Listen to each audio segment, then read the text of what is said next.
We have got a poem, The Human Abstract by William Blake. William Blake ने ये poem लिखी है, नाम है the human abstract. Human means मानव से संबंधित, और एब्स्ट्रैक्ट का अर्थ होता है सार, वैसे कहते हैं निराकार, जिसका कोई आकार नहीं है, एब्स्ट्रैक्ट। मैंने बताया था ना कॉन्क्रीट और एब्स्ट्रैक्ट, लेकिन यहाँ पर इसका अर्थ हम करें द ह्यूमन एब्स्ट्रैक्ट, मानव का सार।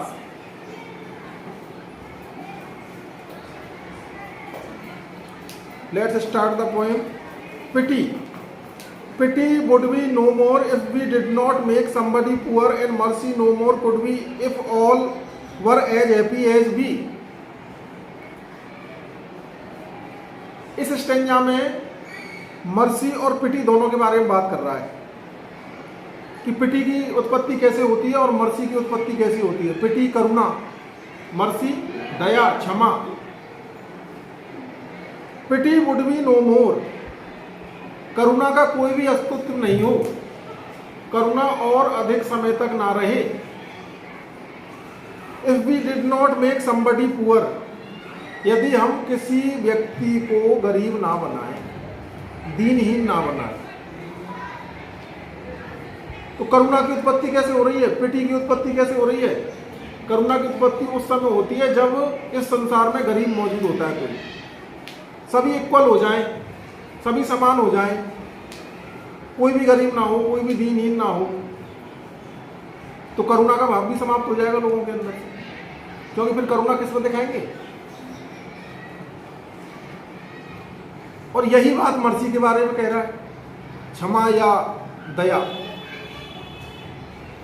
And mercy no more could be, और मर्सी का भी अस्तित्व ना हो, दया का भी अस्तित्व ना हो। If all were as happy as we, यदि सभी लोग उतने ही प्रसन्न हो जितने की हम, वो हमको प्रसन्न मान के चल रहा है, या अपने उसके साथ जो भी लोग रहते हैं वो उनको प्रसन्न मान करके चल रहा है। वो वी का जो प्रयोग कर रहा है ना, वो खुद के लिए और अपने जो भी उसके रिलेटिव्स हैं, फ्रेंड हैं, उनके लिए कर रहा है। तो दया का भी कोई अस्तित्व ना हो यदि सभी लोग उतने ही खुश हों जितने की हम हैं। तो दया दुखी व्यक्ति पर आती है, या लोग जब गलती करते हैं और जब उन्हें आभास हो जाता है इस चीज का कि हमने कोई गलती की है, तो वो क्षमा याचना करते हैं और लोग उनको क्षमा भी करते हैं। लेकिन कोई गलती ही ना करे तो फिर क्षमा का कोई महत्व नहीं है। या सभी लोग प्रसन्न रहें, खुश रहें, उस स्थिति में दया का कोई अर्थ नहीं रह जाता। तो दया का अस्तित्व कब है? जब लोग दुखी हों। करुणा का अस्तित्व कब है? जब लोग क्या हो? गरीब। And mutual fear brings peace till the selfish loves increase, then cruelty knits a snare and spreads his bags with care। थोड़ा ध्यान दो इस पर। And mutual fear brings peace, mutual आपसी,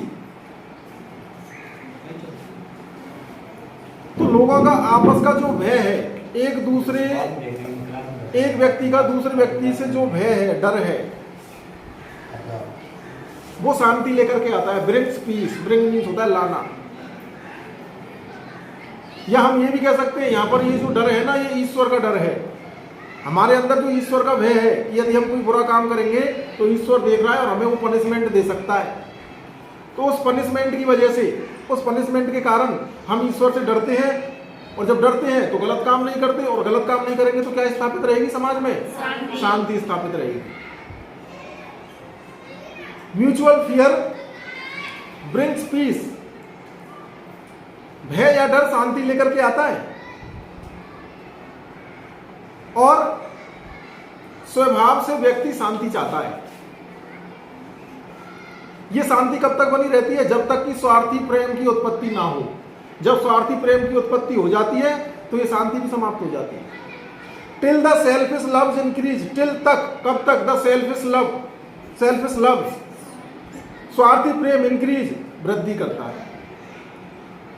तो यह शांति तब तक बनी रहती है जब तक कि स्वार्थी प्रेम वृद्धि करने लग जाता है। यदि स्वार्थी प्रेम नहीं होगा तो शांति भी बनी रहेगी। जब सेल्फिश लव की वृद्धि होगी, जब सेल्फिश लव की वृद्धि होगी, देखिए प्रेम का अर्थ क्या होता है, उसमें सेल्फिशनेस नहीं होती। प्रेम व्यक्ति को मर्सीफुल यानी कि क्षमाशील बनाता है, उसके अंदर पिटी होती है और वो क्या चाहता है, पीस चाहता है। लेकिन जो स्वार्थी प्रेम है वो तो ढोंग है ना, वो क्या है, ढोंग हुआ ना। तो जब व्यक्ति स्वार्थ के बसीभूत होकर के प्रेम करेगा, इस दुनिया को दिखाएगा कि मुझे ये दुनिया बहुत अच्छी लग रही है, मुझे मेरे मित्र, रिश्तेदार, नातेदार सभी बहुत अच्छे लग रहे हैं, लेकिन वो ऐसा प्रेम की वजह से नहीं कर रहा, वो प्रेम का नाटक कर रहा है। तो वहां धोखा भी हो सकता है, ना। जैसे हम पढ़ते हैं कि भाई 16 साल से मित्र थे और किसी एक मित्र ने दूसरे मित्र की हत्या कर दी, तो वो मित्र थे ही नहीं। भाई मित्र की हत्या कर रहा है तो वो मित्र की परिभाषा में आता ही नहीं है। तो जब स्वार्थी प्रेम बढ़ता है तो उस समय निर्दयता, क्रूअल्टी, नेट्स आ स्नेयर। स्नेयर मीन्स जाल, नेट मीन्स होता है बुनना, क्रूअल्टी मीन्स निर्दयता। तो क्रूरता या निर्दयता अपना जाल बुनने लगती है, क्योंकि क्रूरता में वृद्धि होगी और क्रूरता जैसे जैसे बढ़ेगी तो सभी लोग इसके जाल में फंसते जाएंगे। भाई क्रूरता ने तो अपना जाल फेंक दिया। भाई हमेशा बुरी चीजें अच्छी चीज को दबाने का प्रयास करती है, या ये भी मान सकते हैं हम अच्छी चीज बुरी चीज को दबाने का प्रयास करती है। जो कम होता है उसी के ऊपर दूसरा वाला भारी पड़ जाता है। दो विरोधी विचार हैं और एक विचार कमजोर पड़ेगा तो उसके विरोध वाला हावी हो जाएगा उसके। तो जब स्वार्थी प्रेम बढ़ेगा तो शांति, करुणा, दया ये चीजें नहीं रहेंगी, तो किसका विस्तार होगा, क्रूरता का विस्तार होगा। और फिर क्रूरता ये कोशिश करेगी कि मैं सभी व्यक्तियों को अपने घेरे में ले लूं, सभी को अपने जाल में फंसा लूं। तो उस स्थिति में क्रूअल्टी नेट्स आ स्नेयर, क्रूअल्टी यानी कि क्रूरता अपना जाल बुनने लगती है। स्नेयर मीन्स होता है नेट, जाल। And spreads his baits, spreads फैला देती है, हिज अपने बेट्स। बेट का अर्थ क्या है, प्रलोभन, लालच, विद केयर, पूरी सावधानी से। और फिर पूरी सावधानी से हर व्यक्ति को एक प्रलोभन मिलता है और वो भी क्रूरता की तरफ चलता चला जाता है। बेट का अर्थ क्या है, लालच। मैंने बताया था ना आपको, जैसे हम चूहे के लिए लालच डालते हैं, उसको पता नहीं है कि मैं फंसने वाला हूं। मछली को भी ऐसे फंसाया जाता होगा, कोई ना कोई लालच दिया जाता होगा। तो लालच या प्रलोभन देकर के क्रूरता ये कोशिश करती है कि मैं अपना विस्तार करूं और जो अच्छी क्वालिटीज हैं, अच्छे गुण हैं, वो पीछे हट जाएं।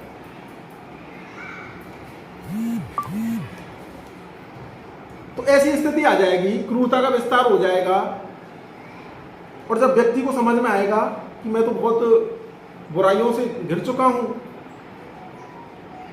तो उस स्थिति में क्या हालत होगी। ही sits down with Holi fears and waters the ground with tears, then humility takes its root underneath his foot.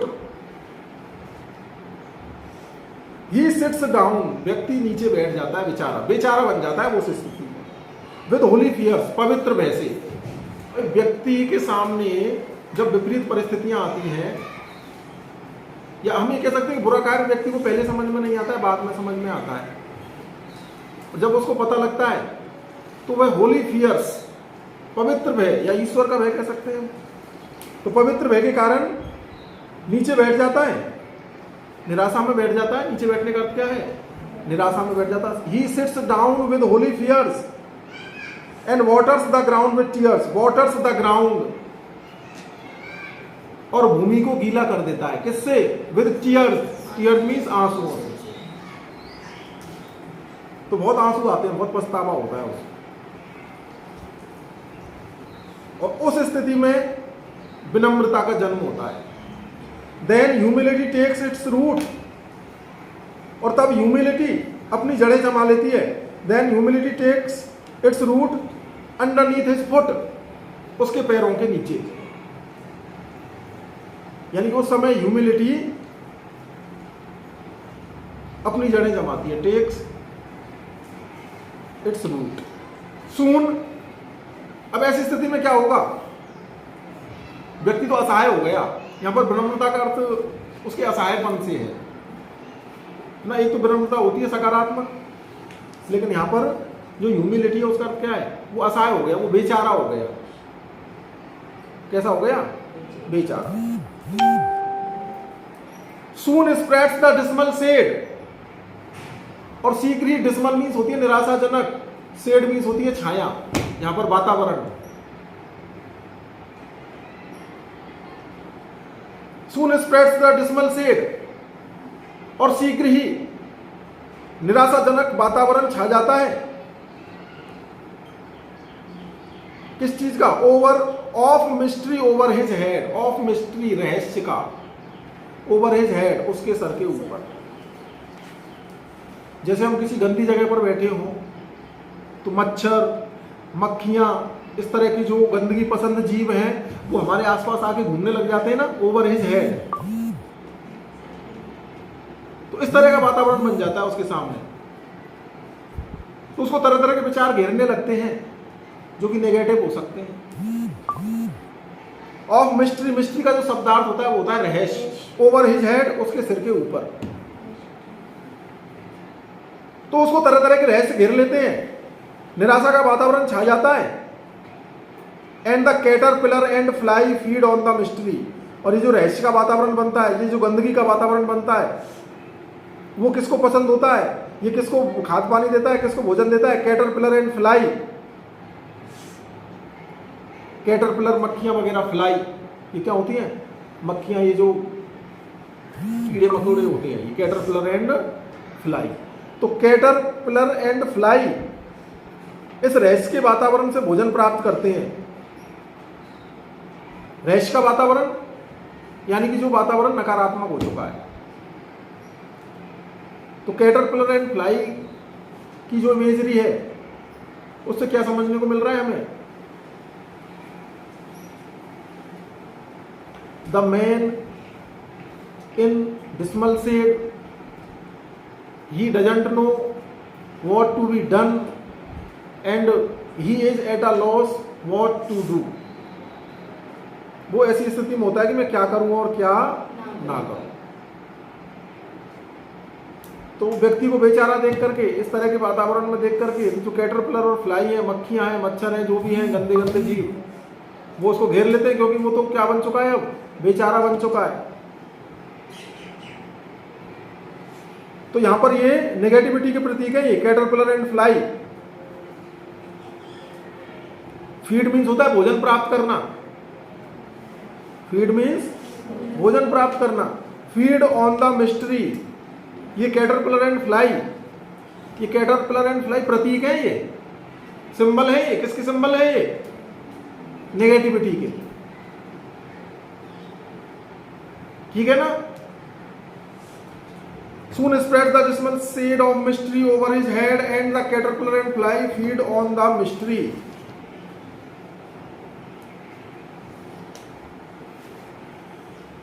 And it bears the fruit of deceit, ruddy and sweet to eat.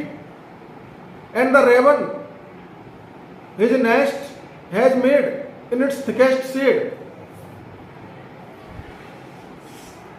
ये जो मिस्ट्री होती है ना, तो ये mystery है ना, ये अपना पता नहीं लगने देती किसी को, वो तो है ही रहस्य। और ये एक ऐसा पेड़ है जो धोखे का फल उगाता है, fruit of deceit. Fruit means फल, डिसीट मीन्स होता है धोखा। And it bears the fruit of deceit, और यह धोखे का फल धारण करता है। भाई धोखा व्यक्ति को कब मिलता है, पहले तो वो चीज को अच्छा समझता है। अरे तुमने कभी कभी देखा होगा कि शादियों में जब घर पे गेस्ट वगैरह आते हैं तो छोटी मोटी मजाक चलती है ना, तो क्या करते हैं, खाट, बिना बुनी हुई खाट लाते हैं और उसके ऊपर चादर बिछा देते हैं कि आओ बैठो। अच्छी चादर है, अच्छी लग रही ना, तो वो धोखे में आ जाते हैं कि हाँ बैठ गए, और जब वो सबके सामने गिरते हैं तब उनको पता लगता है कि हम तो जाल में फंस गए। तो धोखे का फल हमेशा अच्छा होता है ना, देखने में, तो देखने में कैसा होता है, अच्छा होता है ना। तो ये जो फ्रूट ऑफ डिसीट है ये भी बहुत अच्छा होता है, ruddy and sweet. Ruddy means लाल, स्वीट मीन्स मीठा। And it bears the fruit of deceit, ruddy and sweet to eat. खाने के लिए एकदम लाल, पका हुआ और मीठा। लेकिन ये जो पेड़ उग रहा है ना धोखे के फल वाला, इसमें तो रेवन, रेवन होता है बुराई का प्रतीक। वैसे काला कौवा होता है, उसको रेवन बोला जाता है, लेकिन आप तो ये मान लो शैतान है ना। रेवन का अर्थ होता है काला कौवा, दुर्गुणों की शक्ति होती है ये रेवन। ये जो बाइबल है ना उसमें आया है वर्णन फ्रूट ऑफ डिसीट का। विलियम ब्लैक की ये विशेषता है कि वो बाइबल के बहुत सारे एग्जाम्पल लेता है। विलियम ब्लैक बाइबल जो है क्रिश्चियंस की जो होली बुक है उससे बहुत सारे एग्जाम्पल्स लेता है। तो उसने फ्रूट ऑफ डिसीट, उसमें भी धोखे के फल का वर्णन हुआ है, उसमें भी रेवन का कहीं ना कहीं डिस्क्रिप्शन आया है। And the raven in his nest has made, और रेवन ने उसमें अपना घोंसला बना लिया है। दुर्गुणों की शक्ति ने उस पेड़ पर घोंसला बना लिया है जहां पर धोखे का फल लगता है, और बिल्कुल बहुत अच्छी जगह पर बनाया है उसने। उसका मकान गिरने वाला नहीं है, उसका घोंसला गिरने वाला नहीं है। कहां पर बनाया है? इन इट्स थिकेस्ट शेड, एकदम जो सबसे घनी जो उसकी छाया है वहां पर, तो उसको भी कोई नुकसान होने वाला नहीं। तो रेवन भी खूब जीवित रहेगा, दुर्गुण ही दुर्गुण फैलते रहेंगे। रेवन एक सिंबल है, रेवन को रावण मान लो, रेवन को क्या मान लो? रावण। तो दुर्गुणों की शक्ति का ये जो प्रतीक है ये भी वहां पर रहने लग गया है। तो ये जो धोखे का फल है ये है कहां? ये धोखे का जो पेड़ लग रहा है ना, कहां है? इसको हटाओ ताकि दुर्गुण समाप्त हो जाए। ठीक है ना? क्या समाप्त करने हैं? इविल्स, दुर्गुण समाप्त करने हैं। The gods of the earth and sea sought through nature to find this tree, but their search was all in vain. There grows one in human brain. अब ये धोखे का फल जिस पेड़ में लगता है वो पेड़ कहाँ है? उसको ढूंढने के लिए देवता इधर उधर जा रहे हैं। The gods of the earth and sea, पृथ्वी और समुद्र के देवताओं ने, the gods of the earth and sea, पृथ्वी और समुद्र के देवताओं ने सॉर्ट थ्रू नेचर, पूरी प्रकृति में इस वृक्ष को ढूंढा जिसमें ये धोखे का फल लग रहा है, फ्रूट ऑफ डिसीट लग रहा है, टू फाइंड दिस ट्री, इस पेड़ को ढूंढने के लिए। इस पेड़ को ढूंढने के लिए वो उन्होंने कठिन परिश्रम किया। Sought through nature to find this tree. लेकिन ये पेड़ मिलता कैसे? कहां है ये पेड़? But their search was all in vain, all in vain पूरी तरह से व्यर्थ में, ऑल इन वेन पूरी तरह से क्या है? व्यर्थ में। देयर सर्च, उनकी खोज, वॉज ऑल इन वेन पूरी तरह से व्यर्थ में गई। जो गॉड्स थे ना अर्थ और सी के, वो उस पेड़ को ढूंढ रहे थे जिसमें वो फ्रूट ऑफ डिसीट है, धोखे का फल है, लेकिन उन्होंने आकाश पाताल सब एक कर दिया, लेकिन उनको वो पेड़ नहीं मिला जिसमें धोखे का फल लगता है। तो ये पेड़ कहां पर वृद्धि करता है, कहां लगता है ये पेड़? There grows one in human brain, ये तो मानव के मस्तिष्क में उगता है। खराबी यहां है। खराबी कहां पर है? यहां पर है। भाई पैर में खराबी है तो पैर का ऑपरेशन होगा, और हमारे माइंड में खराबी है तो माइंड का ऑपरेशन होगा। तो खराबी यहाँ है, आप कितना भी ढूंढ लो, किसी भी वृक्ष को ढूंढ लो, कहीं वो धोखे का फल नहीं मिलेगा। धोखा यहीं से दिया जाता है। षड्यंत्र, कॉन्स्पिरेसी या जो भी हमको भला बुरा किसी का करना है, वो कहां से होता है? यहां से होता है। तो विलियम ब्लेक ने ये कह दिया कि ये फल है ना, कहीं नहीं लगता, ये तो मानव मस्तिष्क की उपज है और मानव के ऊपर ही निर्भर करता है कि वो इस संसार को सुखी रहने देना चाहता है या दुखी रहने देना चाहता है। तो ये धोखे का फल, ये धोखा, ये अशांति, ये दुख, सबकी उपज क्या है? ह्यूमन ब्रेन, मानव मस्तिष्क। तो ये धोखे का फल, ये धोखे का जो पेड़ है, ये कहां पर है? मानव मस्तिष्क। ठीक है ना, समझ में आ गया?